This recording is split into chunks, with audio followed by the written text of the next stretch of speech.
Raw sewage, screening, grit removal और scum removal, ये तीनों प्रोसेस को बोलते हैं preliminary treatment.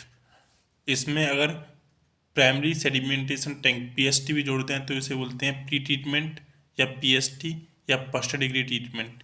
Biological unit secondary sedimentation tank, इन दोनों को बोलते हैं सेकेंड डिग्री ट्रीटमेंट या और इसके बाद क्या है, जो डिसइंफेक्शन होता है उसे बोलते हैं टर्सरी ट्रीटमेंट। ग्रिड चैम्बर में जो अपन सेटल होने देते हैं वो केवल 0.2 mm dia with specific gravity 2.6 mm only inorganics. ठीक है। और ग्रिड चैम्बर इतने प्रकार के होते हैं: वेलोसिटी कंट्रोल्ड, नॉन एरेटेड और aerated type grit chamber, vortex flow type grit chamber और hoppered bottom type grit chamber.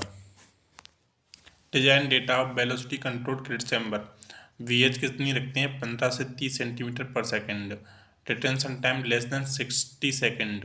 L by B ratio 2.5 to 7 रखते हैं। स्टोक लॉक्स can't be use to find the V S settling velocity as the target dia कितना होता है अपनी greater than equal to 0.2 mm. Agents is mostly used and CD can be taken as CD is equal to 18.5 RE 0.6. Velocity controlled arrangement to be used.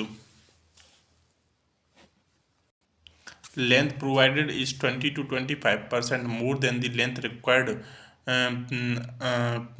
to account for inlet and outlet turbulence.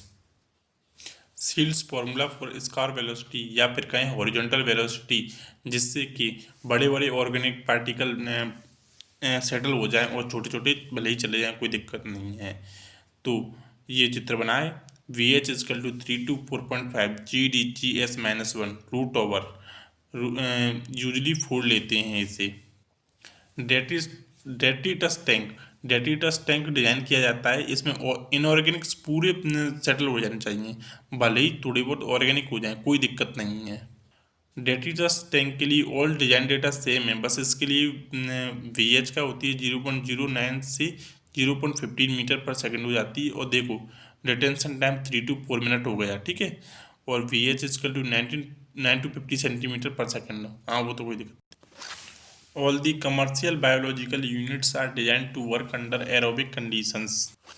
जब gravel के micro organism organic matter को decompose करते जाते हैं तो कुछ समय पश्चात ग्रेवल के ऊपर जब 5 mm से ज़्यादा मोटी लेयर बन जाती है तो वहाँ पर एनारोबिक डिकम्पोजिशन स्टार्ट हो जाता है और उस माइक्रो ऑर्गेनिज्म को, जो कि बायोफिल्म मीडियम इंटरफेस पर प्रेजेंट है, उसे फूड अवेलेबल नहीं हो पाता है। वहाँ पर एंडोजीनियस रेस्पिरेशन प्रीडोमिनेट्स हो जाता है। और अपन क्या रखते हैं कि इस लेयर को 3 to 5 mm ऑप्टिमम रखते हैं, जिससे यहाँ पर जो ये बायोलॉजिकल मीडियम इंटरफेस पर जो माइक्रो ऑर्गेनिज्म है उसको भी वो भी एरोबिक डिकम्पोजिशन करता रहता है। इसके लिए जो बायोलॉजिकल लेयर को 5 mm 3 to 5 mm के बीच में रखने के लिए अपन सीयरिंग ऑफ बायोलॉजिकल लेयर करते हैं, जिसे अपन प्रोसेस ऑफ स्लगिंग कहते हैं। और इस how to control biological shearing, तो by controlling energy of water. और एनर्जी ऑफ वाटर को कैसे कंट्रोल करते हैं? By controlling the discharge through the nozzles, जिसमें जिस ट्रिकलिंग फिल्टर में अपन डिस्चार्ज को मेंटेन कर सकते हैं उसे हाई रेट ट्रिकलिंग फिल्टर कहते हैं। और जिसमें अपन डिस्चार्ज को मेंटेन नहीं कर सकते हैं उसे स्टैंडर्ड रेट या कन्वेंशनल रेट ट्रिकलिंग फिल्टर कहते हैं। Design data for trickling filters. Organic loading rate kg/m³ per day 0.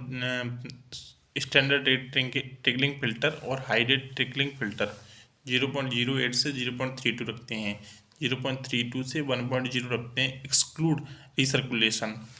और hydraulic loading rate m³/m² per day 1 से 4 रखते हैं। 10 से 4T include recirculation. Maximum dia in metre 60 रखते हैं और यहाँ पे भी 60 रखते हैं। रिसर्कुलेशन रेशियो 0 रखते हैं, 0.5 से 3.0 रखते हैं। डेप्थ ऑफ फिल्टर 1 से 3 रखते हैं। यहाँ पर 0.9 से 2.5 रखते हैं। प्रीवोड 0.3 मीटर रखते हैं। यहाँ पर भी 0.3 मीटर रखते हैं। सस्पेंडेड ग्रोथ यूनिट्स चार्ट, ठीक है, ये BOD रिमेनिंग है, ये टाइम टी है। तो क्या होता है कि ये जो फर्स्ट लेग फेस होता है, इसमें जो माइक्रो ऑर्गेनिजम्स होते हैं वो यूज टू होते हैं टेम्परेचर से और pH से, इसलिए इसमें कैटाबोलिज्म चलता है। वो सिर्फ अपने लिए भोजन बनाते हैं, एनाबोलिज्म नहीं होता है। अब जो लॉ ग्रोथ फेस है उसमें एनाबोलिज्म होता है बहुत तेज़ी से, और माइक्रो ऑर्गेनिजम्स की संख्या बहुत तेज़ी से बढ़ती है, और इसमें कैटाबोलिज्म कम होता है।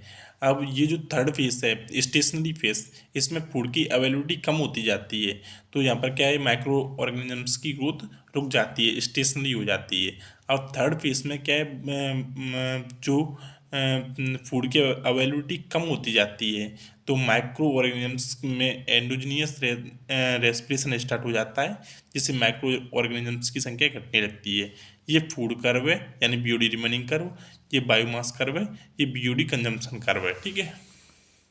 सॉरी, ये वाला कर्व वो नहीं है, आप कह रहे थे वो बायोमास कर्व ही है ये BOD कर्व नहीं है, ठीक है। ये फूड कर्व है, ये बायोमास कर्व है। माइक्रो ऑर्गेनिजम्स किस तरीके से बढ़ रहे हैं, किस तरीके से घट रहे हैं।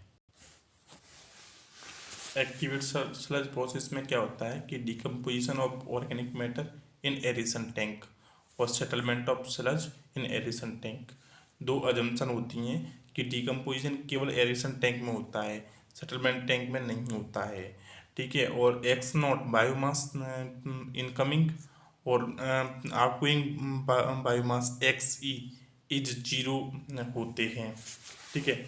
Biomass is represented by suspended solids, ठीक है, and most of the suspended solids are organics. जो MLS रिप्रेजेंट्स करता है वो रिप्रेजेंट करता है activate and non activate micro organisms को, और MLVSS रिप्रेजेंट्स करता है वो केवल एक्टिवेट माइक्रो ऑर्गेनिजम्स को। इसमें V आ गए ना, वॉलेटाइल, इसलिए, ठीक है। और for the activate sludge process at the startup क्या होता है, MLVSS इज 0.8 MLSS की लगभग बराबर होती है।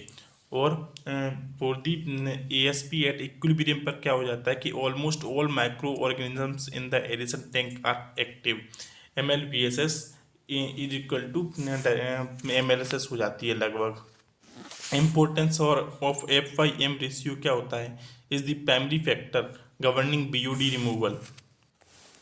अगर FYM रेशियो ज़्यादा है तो ये बताता है कि फूड की अवेलेबिलिटी ज़्यादा है, मतलब माइक्रो ऑर्गेनिजम्स कम है। तो क्या होगा, food will remain under decomposed या अनडिकम्पोज्ड।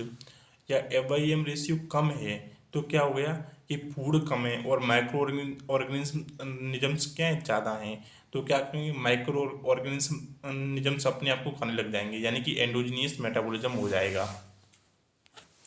स्लज वॉल्यूम इंडेक्स क्या होता है कि SVI is defined as the volume occupied by 1 gram of MLSS after settling for 30 minutes, ठीक है। और यदि SVI इंडेक्स ज़्यादा है तो क्या होगा, एक्सीलेंट फ्लोएबिलिटी होगी और लो सेटेबिलिटी होगी, ठीक है। और SVI